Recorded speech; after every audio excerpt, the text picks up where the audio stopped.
नमस्ते everyone and स्वागत करती हूँ मैं आप लोगों को अपने इस ब्लॉग पे।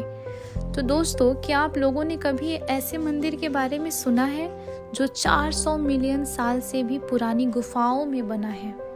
तो आज मैं लेकर आई हूँ आपको मलेशिया का बाटू केव, जहाँ पहाड़ों की ऊंचाइयों में बसे हैं भगवान के चमत्कारी रूप। लेकिन ये सिर्फ एक मंदिर नहीं, इसके पीछे छुपे हैं कई अनसुलझे रहस्य। आज मैं खड़ी हूँ मलेशिया के बाटू केव मंदिर के सामने। यहाँ की 272 सीढ़ियाँ सिर्फ मंदिर तक ही नहीं जाती, बल्कि एक ऐसा रहस्य जगह की तरफ ले जाती है जिसे सुनकर आपके रोंगटे खड़े हो जाएंगे। तो तैयार हो जाइए एक रोमांचक सा सफर के लिए। मंदिर के दरवाजे पर खड़ी ये 140 फीट ऊंची लॉर्ड मुरुगन की प्रतिमा दुनिया की सबसे ऊंची प्रतिमाओं में से एक है। जियोलॉजिस्टों का मानना है कि ये गुफाएं पुरानी नदियों के रास्ते से बनी थी, लेकिन इनकी बनावट इतनी जटिल है कि लगता है जैसे कोई डिवाइन फोर्स इसे गाइड कर रही हो।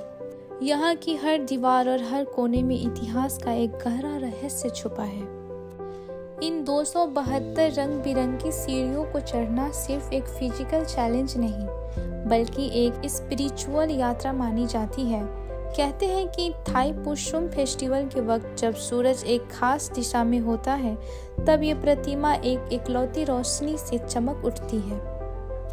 बाटू केव सिर्फ एक टूरिस्ट स्पॉट नहीं, बल्कि श्रद्धा और प्रकृति का एक अनोखा संगम है। जैसे ही आप अंदर कदम रखते हैं, टेम्परेचर अचानक 5-6 डिग्री गिर जाता है। इस गुफा की छत 100 फीट से भी ऊंची है। यहाँ की सबसे हैरतअंगेज बातें ये है कि दोपहर के वक्त सूरज की एक किरण सीधे मुख्य मंदिर पर गिरती है, जो किसी डिवाइन ब्लेसिंग से कम नहीं लगती। लोगों का मानना ये भी है कि प्राचीन समय में साधु यहाँ वर्षों तक बिना खाए पिए तपस्या करते थे। तो अब हम आपको कुछ ऐसी जगह दिखाते हैं जहाँ लोग जाने से भी डरते हैं। द डार्क केव। ये गुफा लगभग 2 किलोमीटर लंबी है और पूरी तरह अंधेरी है। यहाँ वो दुर्लभ स्पाइडर्स मिलती है जो डायनासोर के ज़माने से हैं। कई टूरिस्ट ने यहाँ अजीब सी फुसफुसाहट सुनने का दावा किया है। गाइड बताते हैं कि यहाँ की कुछ सुरंगें इतनी गहरी हैं कि आज तक कोई उनके अंत तक नहीं पहुँच पाया। बाटू केव्स का सबसे बड़ा चमत्कार होता है थाई पुशुम फेस्टिवल। यहाँ भक्त अपने शरीर में भारी कवाड़ और लोहे के सरिया चुभा लेते हैं। हैरानी की बात यह है कि उन्हें दर्द नहीं होता और ना ही शरीर से खून निकलता है। डॉक्टर्स इसे साइंस से समझाने की कोशिश करते हैं, लेकिन भक्त इसे लॉर्ड मुरुगन की शक्ति मानते हैं। अगर आप भी यहाँ आने का प्लान कर रहे हैं तो 2 बातें याद रखें। पहला, ड्रेस कोड।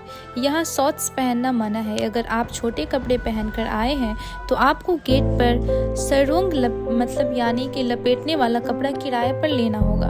एंड दूसरा समय, यहाँ सुबह 7-8 बजे के आसपास आए ताकि भीड़ कम मिले और गर्मी से बच सके। तो गाइस, कैसा लगा आपको बाटू केव का छोटा सा ये सफ़र? मुझे कमेंट्स में ज़रूर बताएं। अगर वीडियो पसंद आया तो लाइक करें और मलेशिया सीरीज के अगले ब्लॉग के लिए मुझे सब्सक्राइब करना ना भूलें। मिलते हैं अगले सफ़र में, तब तक के लिए शुक्रिया, टाटा, बाय बाय।